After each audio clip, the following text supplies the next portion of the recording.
Hello students, I hope all of you are fit and fine and doing well at home. I am Gurmeet Kaur and today I am going to start with a new chapter of science. But before that, do you know that the total number of nerve cells, that is neurons, in a single human brain are far more as compared to that of the total number of stars in the whole Milky Way? Similarly, if you collect all the blood vessels from a single human body and place all those blood vessels end to end, can you imagine for how long it could go? Now let me tell you, it will go up to the length of 100,000 kilometers, which means that it will cover almost 2 trips around our planet Earth. Similarly, one more amazing fact. If you collect all the DNAs of all the cells from a single human body and stretch them into a single string, can you believe that for how long that string will go? Let me tell you, that string will cover the distance from our planet Earth to Sun, not only once, but 600 times. Yes, students, 600 times. So these all are the amazing facts which are related to the most fundamental and the beautiful unit of life, that is the cell. So yes, students, this is our today's topic, that is the fundamental unit of life. This is chapter 5 of class 9th science. So yes, let us start with the chapter 5, the fundamental unit of life of class 9th. Yes, chapter 5, the fundamental unit of life. Now the topics that we will be covering in this chapter in today's session will be, first of all, we'll do the discovery of cells, how the cells were discovered. Similarly, after this, we will be covering the topics like the basic components of cells like plasma membrane, nucleus and cytoplasm. Later on, we'll cover the differences between prokaryotes and eukaryotes, cell organelles like endoplasmic reticulum, Golgi complex, lysosomes, mitochondria, plastids, ribosomes, vacuoles, and in the end, we will be comparing the differences between a typical plant cell and animal cell. So this we will be covering in today's session. So without wasting much time, let us start. Discovery of the cells. So students, first cell was discovered by Robert Hooke in 1665. Now Robert Hooke was an English scientist and he saw these cells in a thin slice of cork. Now what is cork? Now cork, it comes from the bark of the tree. Bark is literally the dead wood. So it means that cork which is made from the bark is also made up of dead wood, or you can say the dead cells. It means that the first cells which were discovered by Robert Hooke were the dead cells. And those were discovered in 1665 because at that time, the microscope which was used by Robert Hooke was a crude microscope, an ancient microscope. Means it was not having very high magnification power. So this was the first discovery which was made by Robert Hooke. Robert Hooke, he literally observed honeycomb-like structures in that slice of cork. Now these honeycomb-like structures, to him it appeared like small compartments. And for these small compartments, there is a word called cell in Latin language. So after seeing these compartments, Robert Hooke called these compartments as cell, which is a Latin word. Right? So similarly, his discovery indicated for the first time that living organisms consisted of a number of smaller structures or units that we know today are known as cells. So this was the microscope which was used by Robert Hooke. And this is the slide which was seen by Robert Hooke in 1665. Now here you can see the cells which were observed by Robert Hooke at that time. Moving on to the next slide. Now after Robert Hooke, later on in the coming years, many other scientists also discovered few other things which were related to the cells. For instance, in 1674, Anton von Leeuwenhoek, he studied first living cells for the first time. So this was also a major discovery. Later on, in 1831, Robert Brown, he discovered nucleus in the cells because during that time more advanced microscopes were discovered slowly and slowly, right? And later on in 1838 and in 1839, two more scientists, M.J. Schleiden and T. Schoen, they formulated cell theory. Now what exactly is cell theory? Cell theory states that All living organisms, whether they are plants or they are animals, they are made up of cells. And the second postulate which was given by them was that the cell is the basic unit of life. But later on, in 1855, Rudolf Virchow, he stated that omnis cellula is cellula. It means that he added one more postulate in that cell theory, and according to that postulate, all cells arise from pre-existing cells. So this was the postulate which was added by Rudolf Virchow. So in all, we can say that cell theory was proposed by all these three scientists, N.J. Schleiden, T. Schwann, and Rudolf Virchow respectively. Now moving on to the next slide. Yes, what are living organisms made up of? Just as a building is made up of bricks, the body of all living organisms are also made up of cells, irrespective of whether they are plants or whether they are animals or whether they are any type of microorganisms. So based on the cellular organization, some organisms are made up of single cells, and these organisms are known as unicellular organisms. For instance, Chlamydomonas, amoeba, paramecium. Similarly, the organisms which are made up of more than one type of cells, these are known as multicellular organisms. And irrespective of unicellular or multicellular organisms, the cell perform the similar basic functions for their survival. And what are these similar basic functions? These functions are nutrition, respiration, excretion, transportation, and so on. So these are the functions which are similar whether the organism is a unicellular organism or an organism is a multicellular organism. So the gadgets which were used to study those cells. See, we know that cells are too small to be seen by the naked eyes. So they were studied with the help of special instruments which are known as microscopes as we know today. So these microscopes are high resolution instruments that are used for observing fine details of very, very small objects, very tiny objects like, for instance, cells. So students, typically two types of microscopes are over there. First are light microscopes. Now these light microscopes are also known as compound microscopes. Now these are the microscopes which are used in schools in our labs.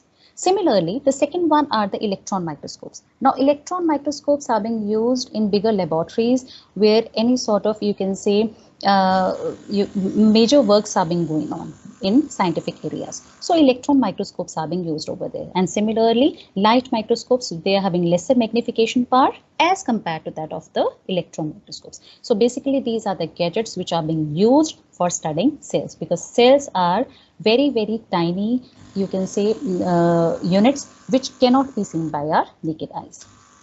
What is cell made up of? A cell is a tiny mass of protoplasm which is surrounded by a membrane and is capable of performing all the functions of life. Now here protoplasm means the living fluid content which is present inside the cell. Now when we use this term protoplasm, it means we are talking about the nucleus as well as the cytoplasm. It means that we are including the cytoplasm. Cytoplasm, it means the fluid part which is present inside the cell, plus nucleus means the fluid part which is present inside the nucleus, that is nucleoplasm. So protoplasm means cytoplasm plus nucleoplasm. It forms the protoplasm. And when we talk about a typical cell is formed of three main parts.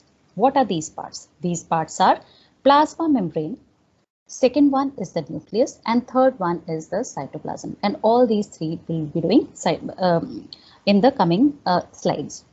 So plasma membrane, the outer it covering, nucleus, it is the main controlling center, and the cytoplasm, which is the fluid part. Moving on to the next slide. Yes, first of all, the plasma membrane. Plasma membrane is also known as the cell membrane. The outermost delicate elastic membranous covering of the cell that separates its content from the external environment is known as plasma membrane. So plasma membrane is the outer covering of the cell which gives the shape to the cell.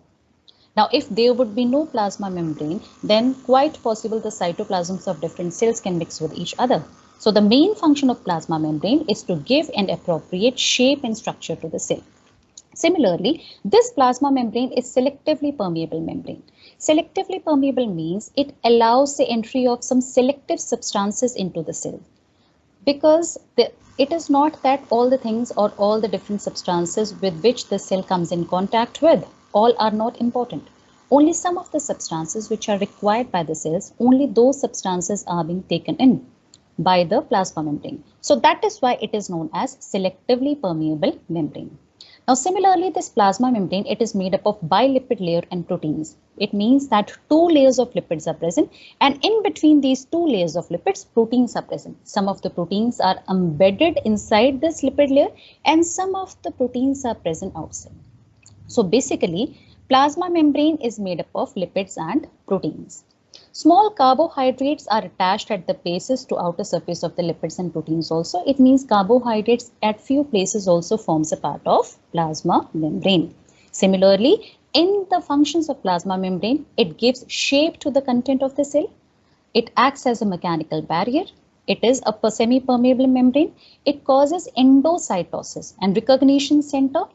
Flow of information. Similarly, it helps in the phenomena like osmosis, cell continuity, and modify to perform specific functions like absorption in different microvilli. Here, see, different types of cells are present in a body. Now, these different types of cells perform different functions. Now, depending upon what type of function a particular cell is doing, similarly are the modifications which can be seen in case of cell membrane or the plasma membrane. Moving on to the next slide. So yes, students, this is the diagram of a typical plasma membrane. Now here you can see the bilipid layer. The two layers of lipids are there, and these are the proteins. Some of the proteins are embedded inside the bilipid layer and some of the proteins can be seen outside. So this is a typical diagram of a plasma membrane. And this was the you can see plasma membrane seen under the microscope. And this is a diagram. Yes, next is cell wall. What is cell wall? Cell wall is basically present in case of plant cells only. It is absent in case of animal cells. Now this cell wall, it is rigid, semi-elastic, semi-transparent and protective covering which is present outside the plasma membrane in case of plant cells. And along with plant cells, it is also seen in case of fungi and in many types of prokaryotic cells also. So this cell wall is present in them. Similarly, this cell wall is made up of cellulose if we talk about plants and fungal cellulose and chitin in fungi. Extra deposition of lignin, suberin and cutin may be present during secondary thickenings. So extra deposition can be seen in case of different types of plants. Similarly, a cementing layer called the middle lamella is present in between the cells of two adjacent cells. It means that the two cells, in between the two cells, middle lamella is present and so as to give a proper smoothing surface to the outer covering of the plants. So cell wall, it also possesses small pores and these small pores are known as plasmodesmata, which you can see over here.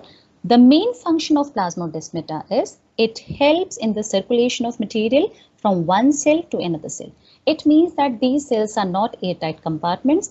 Yes, for sure the material can be easily transferred, appropriate material can be easily transferred from one cell to another cell and to another cell respectively. So this is about your cell wall. What is the role of cell wall?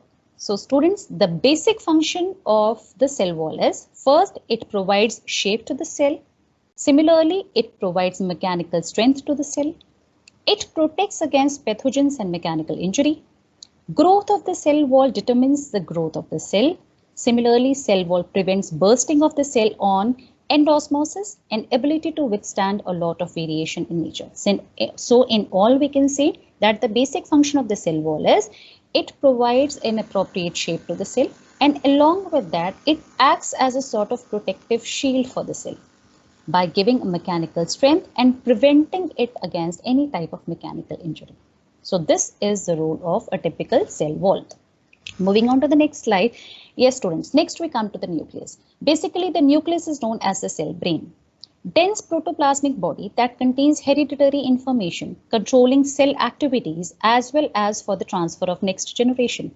So basically, nucleus, it controls the basic metabolic activities of the cells. Along with that, it also contains hereditary information. And this hereditary information is present in the form of chromosomes, which are present inside the nucleus. And these nuclei, it lies in the median or the central position of every cell. So maximum, if we talk about animal cells, then these nuclei or the nucleus, nuclei is a plural word and nucleus in singular. So this nucleus is present in the center of a particular or a typical animal cell. It lies in the median or central position. And mature plant cell, it lies towards the periphery, because in case of plant cells, the major part is being covered by the vacuole. In prokaryotes, nuclear membrane is absent because the chromatin material or the chromosome or the genetic material is present as it is in the cytoplasm. So that is why a typical nucleus is absent if we talk about prokaryotic cells. Now that type of nucleus in which the outer membrane is absent, it is known as nucleoid. Cells like RBCs, that is red blood corpuscles, sieve elements which are mainly seen in case of phloem, they also lack nucleus. Now cells without nucleus cannot survive for a long time, because cell is a nucleus inside the cell. It controls the basic many metabolic activities. So that is why the cells which are without nucleus, they are not having a very long lifetime. Similarly, one nucleus, union nucleate, is present in most of the cells, but some of the cells may have more than one nuclei. Like in case of muscle fibers, we can see that some muscle fibers, they are having many nuclei, they are multinucleate.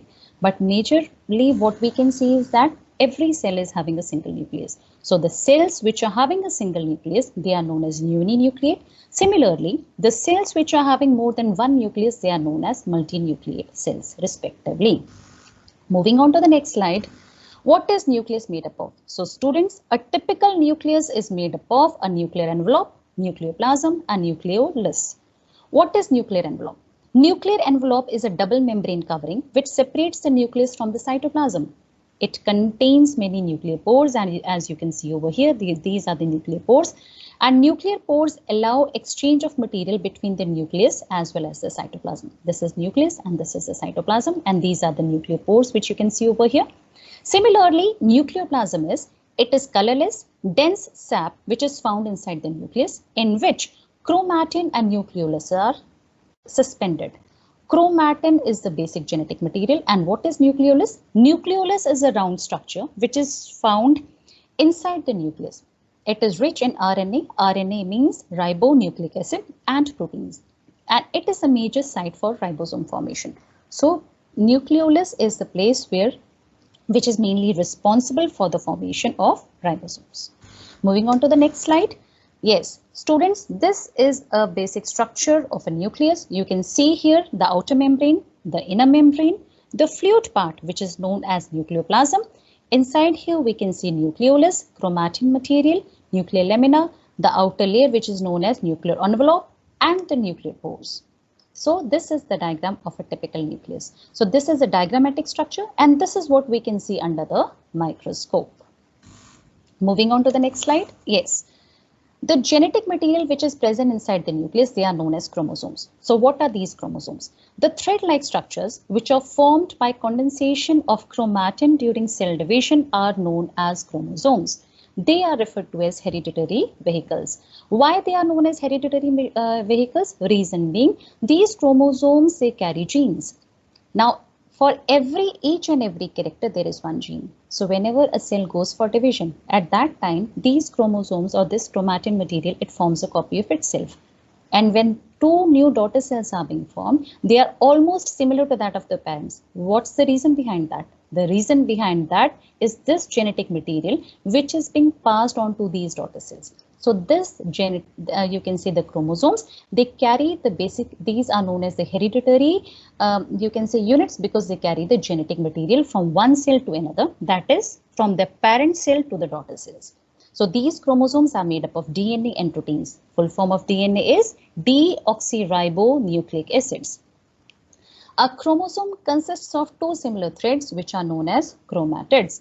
And two chromatids are attached at the center by a centromere, which you can see over here. These are two chromatids, and this is the attachment which is known as centromere. On either side of the centromere, chromatids are called arms. Yes. Now, regarding chromosomes, there is one more thing. When the cell is in the dividing phase, at that time, these chromosomes are present as four-armed structures. But when the cell is in the non-dividing stage, it means when the cell is not going to divide, at that time, the same genetic material is present in the form of a long thread-like structure. And that thread-like structure is known as chromatin. Yes, students. Next, let us move on to prokaryotes and eukaryotes. Prokaryotes are the group of organisms that lack a cell nucleus or any other membrane-bound organelles. They differ from eukaryotes, which have a cell nucleus.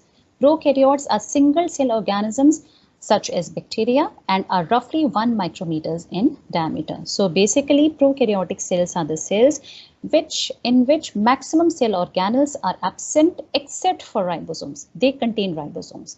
Similarly, a well-defined nucleus is also absent in case of prokaryotes. They do have genetic material, but that genetic material lies as it is in the cytoplasm. So a well-defined nucleus is altogether absent in case of prokaryotes. Now, if we talk about eukaryotes, a eukaryote is an organism whose cells contain complex structures inside the membranes.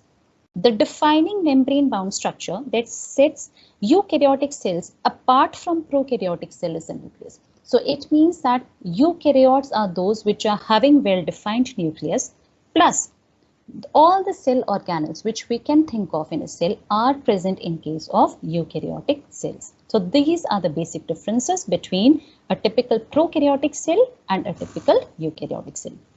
Moving on to the next slide. Yes, students, this is the diagram of a specific animal cell showing all the different types of organelles. You can see nucleus over here with the nucleolus, the different organelles like ribosomes, centrioles, peroxisome, plasma membrane, smooth endoplasmic reticulum, rough endoplasmic reticulum, Golgi apparatus, cytoskeleton, and mitochondria. The plural is mitochondria. So this is the diagram of typical animal cell, and these are the organelles which can be seen in a typical animal cell. Moving on to the next slide, cytoplasm. The content of a cell except for the nucleus. It includes cytosol, organelles, vesicles, and the cytoskeleton. So these are all the things which are present in a cytoplasm. Cytoplasm is what? It is the fluid part of the cell, fluid living part of the cell. So cytoplasm has two parts, cytosol and cell organelles. What is cytosol? Cytosol is a fluid part of the cytoplasm. It is homogeneous and crystallocolloid liquid that contains substances like water, ions, enzymes, vitamins, amino acids, carbohydrates, lipids, and proteins. Similarly, cell organelles, these are submicroscopic structures which are specialized to perform specific cellular functions.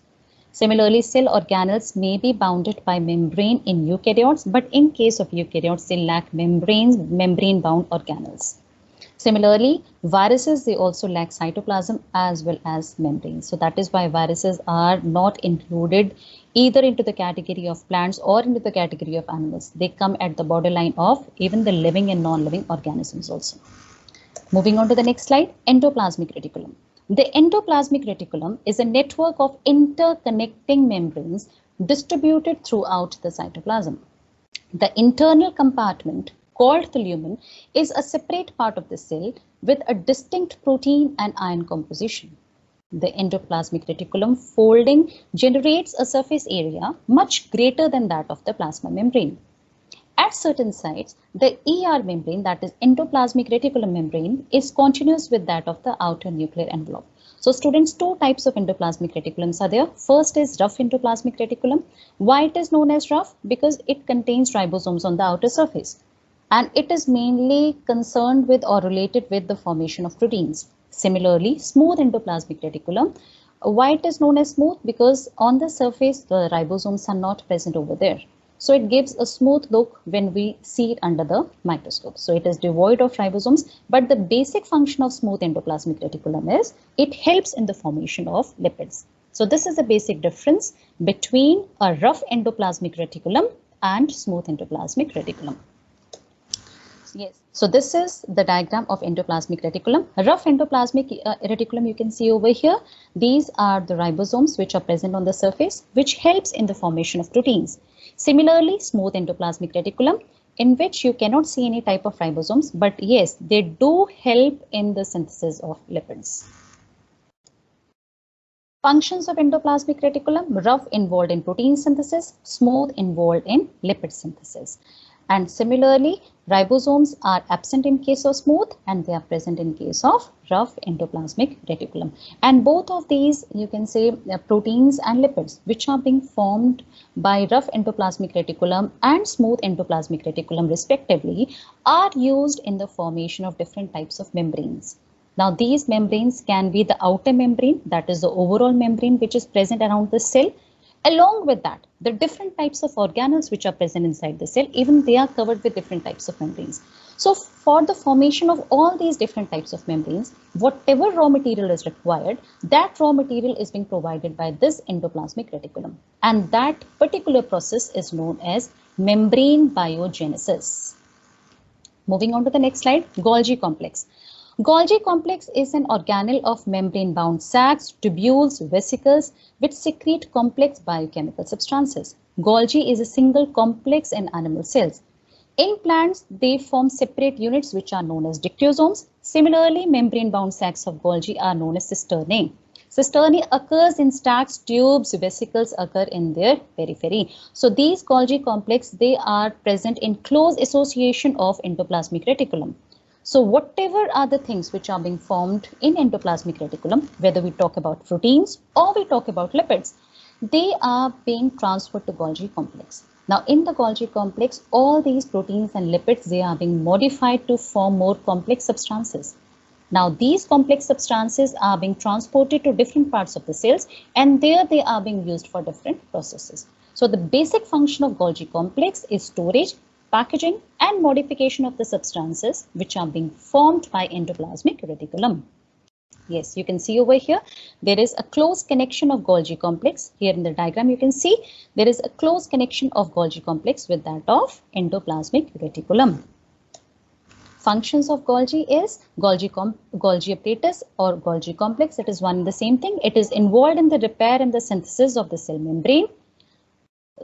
Along with that, lysosomes are also formed by Golgi complex. Now these lysosomes are also known as suicide bags. So all types of substances which are secreted or excreted are packed in vesicles by Golgi apparatus for the passage to the outside. Similarly, it takes part in storage, modification and packaging.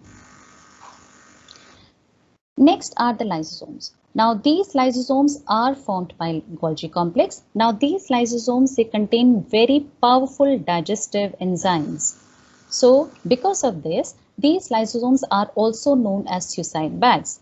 Now these lysosomes, they are generally found in animal cells, but they are altogether lacking in case of plant cells.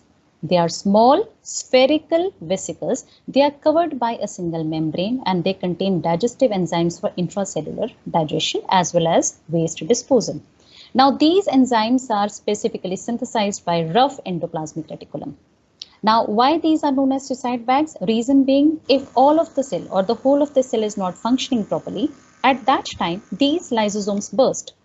After their bursting, whatever content is present inside these lysosomes, that content it spreads all through the cell and it digests the whole cell. So that is why these are known as the suicide bags. Similarly, if any foreign microorganisms or if any foreign particle it enters into the cell, which is not useful for the cell, at that time also these lysosomes, they ingest that particular foreign material and digest it.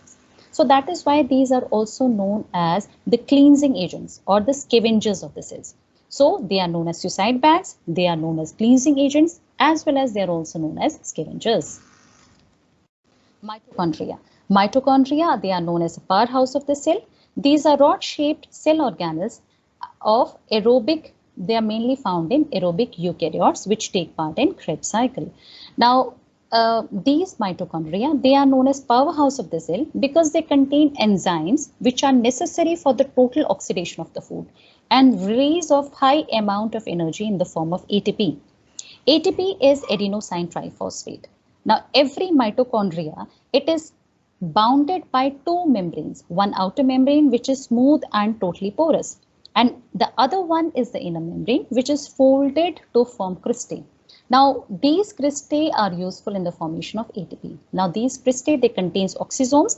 They are partially embedded in the inner membrane. So these mitochondria, they enclose a matrix having DNA and ribosomes as well as enzymes.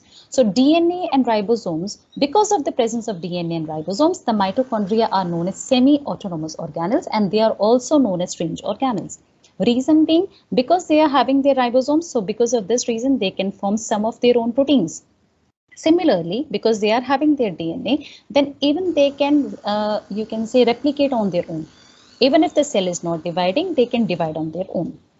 So this is a typical, you can say, mitochondria having the outer membrane, the inner membrane, and these are the foldings which are known as cristae, which are seen in case of mitochondria. Next are plastids. Plastids are the large cell organelles which are found in case of plant cells, and they are specialized for synthesizing and storing organic substances. These plastids are basically of two types, leucoplast and chromoplast. Leucoplast are colorless plastids. They are cylindrical and they are mainly found in unexposed cells which are unexposed to the sun. And their main function is basically the storage of the food. On the next side, chromoplast are the colorful plastids, and they are basically brownish or reddish in color, and they are mainly present in those parts of the plants which are exposed to sunlight, but they do not help in any type of storage. Now the type of plastids which are having green color pigment, they are known as chloroplast, and these chloroplasts are also known as kitchens of the cells. Now inside the chloroplast, we can see two things. One is the colorless matrix, which is known as stroma. Along with the stroma, there are membranous system which are known as grana. Now every granum is made up of small flattened sac-like structures which are known as thylakoids. Now these thylakoids, they contain the pigments which are very useful in case of photosynthesis. Now these pigments are chlorophyll, carotenoids and phycobilins. All of these pigments play a very important role in photosynthesis. Similarly, stroma, it also contains enzymes which play a very important role in dark reactions, DNA, RNA and ribosomes. Now these plastids are also known as strange organelles because even they are having their own DNA and ribosomes, and the function is the same. Ribosomes helps in the formation of proteins. Similarly, DNA, it helps it to replicate irrespective of the cell. So here you can see the chloroplast over here. Yes, this is a typical chloroplast showing stroma, thylakoid and granum. It is having a double membrane. Both the mitochondria as well as chloroplast, they have double membrane.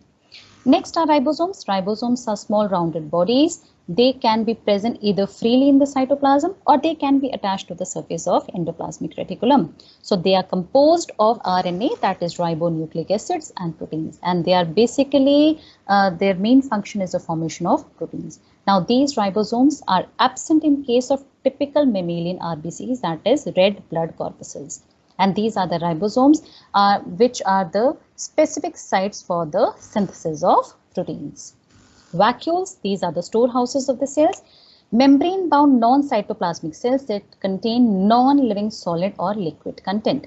Three types of vacuoles are specifically over there: sap vacuoles, food vacuoles and contractile vacuoles. Sap vacuoles containing different types of secretions. Food vacuole, which helps in ingestion of food, digestion of food. Contractile vacuoles are basically related to for removing the water content of the cell. Similarly, the covering membrane of the vacuole is known as tonoplast. The fluid-filled content of the vacuole, it is known as cell sap or tonoplasm. So recently, digestive enzymes are also being reported in vacuoles of plant cells. So these are the typical microscopic images of vacuoles which we can see over here. Now these vacuoles are very larger in size if we talk about plant cells, but they are smaller in size if we talk about animal cells. Yes, a typical vacuole in case of plant cells, a single large vacuole is present and mostly it is present in the center. But in case of animal cells, vacuoles are smaller and they are many in number. So the differences between a typical plant and animal cell are: in case of plant cell, cell wall is present, plastids are also present. But in case of animals, cell wall is absent and plastids are also absent because they do not have any function in photosynthesis or in food formation. Similarly, in case of plant cells, centriole and centrosome are absent, but both of these two are present in case of animal cells. Now centrioles and centrosome, they play a very important role during division. Similarly, vacuoles are larger in case of plant cells, and most of the time only one vacuole, a single vacuole is present. In case of animal cells, vacuoles are small, but they are many in number. In case of plant cells, nucleus lies on one side because the major part is being covered by vacuole. But in case of animal cells, the nucleus, it lies in the center. Similarly, cell is rigid if we talk about plant cells, but cell is flexible if we talk about animal cells. Golgi contains dictyosomes, but in case of, you can say on the other side, it is in the form of vesicles. So similarly, plant cells are larger and animal cells are smaller. In case of plant cells, glucose is stored in the form of starch, but in case of animal cells, the glucose is stored in the form of glycogen. So here we can see the comparison between a typical plant cell and a typical animal cell and the different types of organelles. Some of the organelles are common, but yes, some of the organelles are those which are typically present only in the plant cell. For instance, chloroplast, a bigger vacuole, cell wall, right? So all these organelles are mainly present in plant cells and they are altogether absent in animal cells. So here we can see a comparison. Yes, students.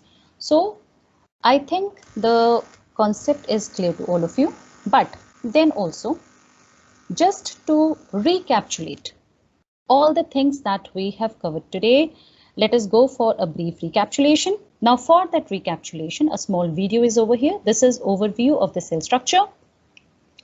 Now, as we all know that all different types of plants and animals, they are made up of cells, irrespective of whether they are unicellular or whether they are multicellular, all are made up of cells. So this is a typical cell.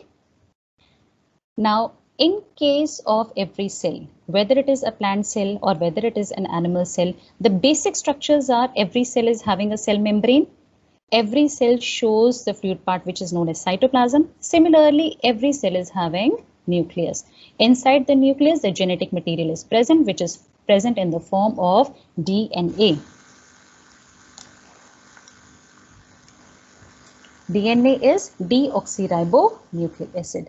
Now, two types of cells, eukaryotic and prokaryotic cells. In case of eukaryotic cells, a typical nucleus with nuclear membrane is present. Along with that, we can see maximum cell organelles. But in case of prokaryotic cells, genetic material is present, but outside the genetic material, we cannot see a typical nuclear membrane. It means nucleus is absent. Along with that, maximum cell organelles are absent, but the cell organelle which can be seen in case of prokaryotes are ribosomes. So this is a difference between a prokaryotic and a typical eukaryotic cell. Now in eukaryotic, different organelles, like for instance, this is a typical nucleus which you can see. And these eukaryotic cells are present both in case of plants as well as animals. Now here you can see the basic differences in the organelles. In case of prokaryotes, yes, this is a typical prokaryotic cell showing the genetic material, but it is without any outer membrane that is known as nuclear membrane. These are all the examples of different types of prokaryotic cells. So the best examples of prokaryotic cells are bacteria. Next is what are organelles? Early, typically the word organelle means the little organs of the cells. So they are known as organelles. Now let us do all these organelles. Let us recapitulate all these organelles one by one that we have done in today's session. So first of all, this is a typical nucleus. Inside the nucleus, we are having the genetic material, which is known as DNA, deoxyribonucleic acid. Now this genetic material is present in the form of long fibers, which are known as chromatin fibers. The outer membrane is nuclear membrane. When the cell is not dividing, at that time the genetic material is present in the form of chromatin fibers. But yes, when the cell is about to divide, at that time these chromatin fibers, they form four-armed structures which are known as chromosomes. Now this is nucleolus, which is present inside the nucleus. The main function of nucleolus is it plays a very important role in the formation of ribosomes. Now when these ribosomes are formed, they come out of the nucleus, and these are also present outside the endoplasmic reticulum, on the outer surface of endoplasmic reticulum, which are known as rough endoplasmic reticulum. Along with that, these ribosomes are also present freely in the cytoplasm. So wherever they are present, the basic function of ribosomes is the formation of proteins, whether they are present freely in the cytoplasm, which you can see over here, or they are attached to the outer surface of endoplasmic reticulum. the basic function remains the same, that is formation of proteins. Now this is smooth endoplasmic reticulum. The outer surface is devoid of any type of ribosomes. Now the function of ribosomes, protein formation is over there. Whenever these proteins are being formed by ribosomes, they move out from the surface of endoplasmic reticulum, and for moving out they are being packed into small structures which are known as vesicles.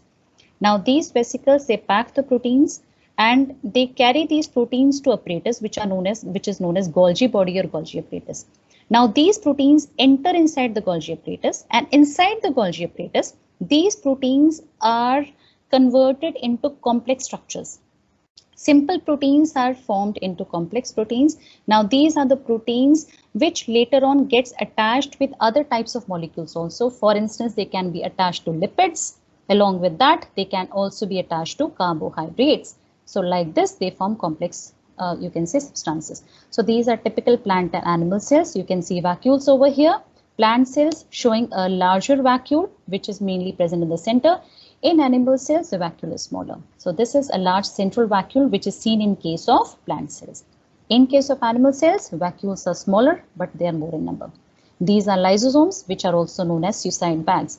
They engulf all foreign particles, worn out cell organelles, and all the things which are not required by the cells. They engulf it and after that digest it. This is a typical mitochondria, which are known as the powerhouse of the cell.